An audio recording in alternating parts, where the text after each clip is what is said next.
समाज का एक प्रतिष्ठित एवं सम्मानित व्यक्ति हूँ। लोग मुझे भगवान के समान पूजते हैं।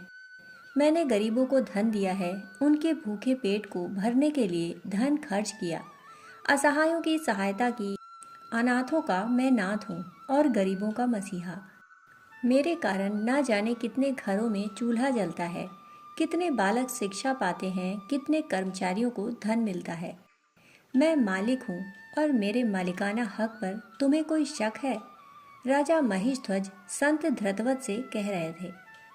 महिषध्वज एक रियासत का राजा था और उसमें अहंकार कूट कूट कर भरा हुआ था। वह उस सिंहासन को अपनी संपदा मानता और वहाँ के लोगों से पशु समान व्यवहार करता। अगर कोई उसके सामने झुककर बात नहीं करता तो वह उसे दंडित करता था और प्रशंसा करने पर उसे मनचाहा पुरस्कार प्रदान करता। उसके इस व्यवहार से रियासत के लोग भयभीत रहते, उसके कर्मचारी आतंकित रहते थे। यहाँ तक कि उसके स्वयं के परिवारी जन भी उससे परेशान रहते। इसलिए लोग अपनी जान बचाने के लिए उसकी प्रशंसा कर दिया करते। आतंकित लोगों के मन से निकली इस प्रशंसा को ही महिषध्वज सत्य मान लिया करता। उसके आतंक के कारण कोई उसके सामने आकर उसका विरोध करने की तो कल्पना ही नहीं कर सकता था। उसे उचित सलाह देने में भी उसके मंत्रीगण घबराते थे। उनके डर को देखकर वह समझता था कि रियासत के लोग उससे बहुत प्यार करते हैं।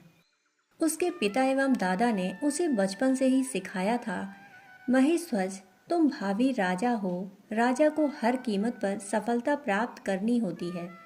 असफलता तुम्हें शोभा नहीं देती और सफलता प्राप्त करने के लिए हर चीज जायज़ है, क्योंकि यह संसार केवल सफल व्यक्ति को ही पूजता है और असफल व्यक्ति को त्याग देता है। सफलता किसी भी तरह मिले कोई समस्या नहीं, क्योंकि सफल होना आवश्यक है। महिषध्वज के पिता ने उसे यह नसीहत दी थी कि तुम्हें अपने बराबर के लोगों के साथ उठना बैठना चाहिए। ध्यान रखना कि प्रजा और राजा में अंतर होता है। तुम प्रजा के स्वामी हो, मालिक हो। तुम प्रजा के अन्नदाता हो, वह तुम पर आश्रित है और तुम उसके आश्रयदाता हो। महिषध्वज इसी तरह के विचारों के मध्य पला बढ़ा और बड़ा हुआ था। उसे बचपन से ही सिखाया गया था कि वह मालिक है और शेष उसके नौकर। अहंकार स्वयं को मालिक समझता है और शेष को कुछ समझता ही नहीं। अहंकार तो स्वयं को कर्ता मानता है, जैसे वही ब्रह्म है, सबका सृजन करता है, वही विष्णु है, सबका पालन करता है, और वही शिव है, सबका संहार भी करता है। अहंकार की आंखों पर यही पट्टी चढ़ी रहती है, इसलिए उसे कुछ भी दिखाई नहीं पड़ता और वह अंधे की भांति व्यवहार करता रहता है। अहंकार विवेक का हरण कर लेता है। इसके चलते सही सोच समझ और सम्यक जीवन दृष्टि समाप्त हो जाती है।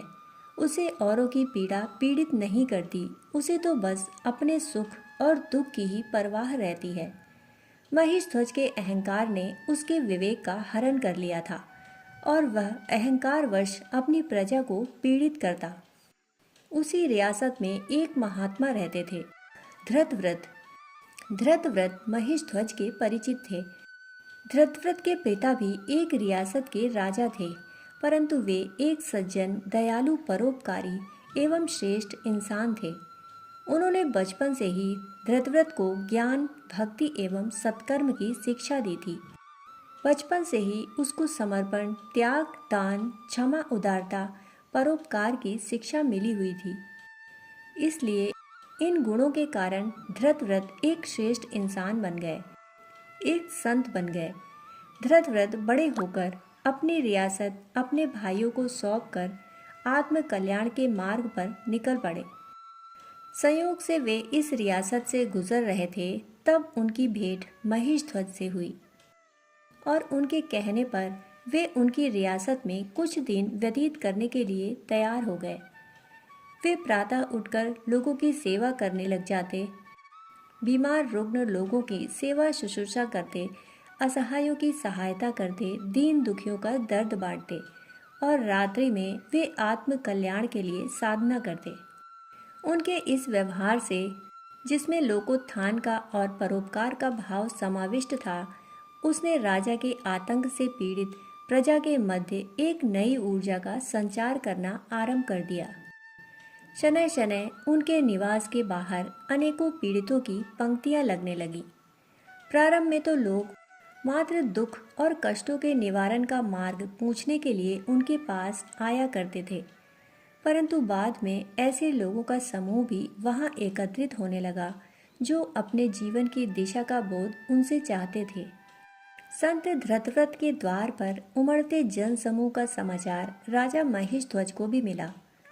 जो अहंकार से पीड़ित होते हैं वे अपने मन में उतने ही ज्यादा असुरक्षित होते हैं। उन्हें सदा यह लगता रहता है कि उनको मिला साम्राज्य कहीं छिन न जाए। राजा महेशध्वज को भी संत धृतव्रत की बढ़ती लोकप्रियता से ऐसी ही असुरक्षा हुई। उसने संत धृतव्रत के निवास पर जाकर उनके इस विषय में पूछताछ का निश्चय किया। आज वह इसी भाव के साथ संत धृतव्रत के निवास पर पहुंचा। वार्तालाप के क्रम में वह उनके सामने अपने अहंकार से सिक्त वचनों को बोलने में भी नहीं चूका। उसने संत को यह कहना चाहा कि समस्त प्रजा उसी पर आश्रित है और उसी को भगवान की तरह से पूजती है। उसके इस वचन पर संत धृतव्रत मुस्कुराए और बोले, महेशध्वज, यदि तुम्हें ऐसा लगता है यहाँ पर आता जन समूह तुम्हारे साम्राज्य को चुनौती दे रहा है, तो यह मात्र तुम्हारे मन का भ्रम है। इसमें किसी अन्य का दोष नहीं। यदि मेरे मन में राज्य की आकांक्षा होती तो मैं वहीं रुकता जहाँ का मैं राजा था। जब एक बार उस पथ का त्याग कर दिया तो दोबारा उस मार्ग से गुजरने की मेरी मन में कोई अभीप्सा नहीं। इस दृष्टि से तुम निश्चिंत हो सकते हो। संत धृतव्रत आगे बोले, परंतु साथ ही तुम्हें यह भी विचारने की आवश्यकता है कि तुम्हारे राजा होते हुए ये सारा जन समूह मेरे द्वार पर किस आशा के साथ खड़ा है। ना तो मेरे पास धन है और ना ही कोई अधिकार। फिर इन्हें यहाँ आने के लिए कौन सा कारण प्रेरित कर रहा है? संत धृतव्रत के इस प्रश्न का राजा महेशध्वज के पास कोई उत्तर न था। उसने उत्तर की अपेक्षा के बिना संत धृतव्रत की ओर ही मुख किया। संत बोले, राजन, अहंकार जिस भाषा का प्रयोग करता है उसमें आधिपत्य की चाहत होती है। किसी अन्य पर अधिकार आप तभी कर सकते हो जब तक वह आपके आतंक के नीचे है। उस आतंक के हटते ही दूसरों का आपके प्रति भाव बदल जाता है। यदि यह चाहते हो कि लोग तुम्हें हृदय से चाहें, तो उनके कष्ट के निवारण के लिए हृदय से प्रयास करना सीखो। मानवीय संबंध प्रेम के आधार पर खड़े होते हैं। यदि संबंधों का आधार परस्पर का स्नेह, विश्वास और प्रेम है, तो विश्वास मान करके चलो कि तुम्हारी प्रजा भी तुम्हारे प्रति श्रद्धा का और आदर का भाव रखने लगेगी। राजा महेशध्वज ने ऐसे विचार आज तक नहीं सुने थे।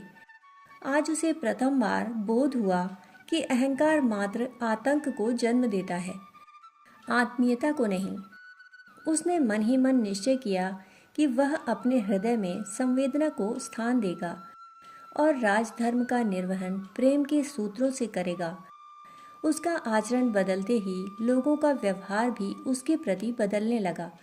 उसके राज्य में संताप की जगह संवेदना का वातावरण व्याप्त हो गया। संत धृतव्रत की शिक्षा के द्वारा अनेकों के जीवन बदल गए।